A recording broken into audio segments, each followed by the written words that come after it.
Selam arkadaşlar. Bugün laptop sınavı yarışı edeceğim. 1, 2, 3, 4, 5, 6, 7, 8, 9, 10, 11, 12, 13, 14, 15, 16, 17, 18, 19, 20, 21, 22, 23, 24, 25, 26, 27, 29, 30, 31, Arkadaşlar bu kadar oldu. Siz ne kadar sıkılabilirsiniz? Yorumları belirleyin.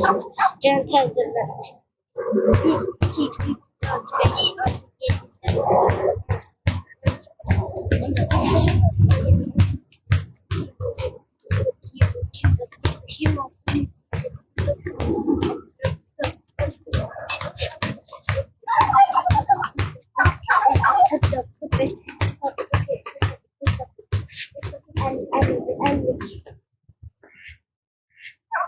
Arkadaşlar şimdi 52'den ne kadar çok eleyebilirsiniz?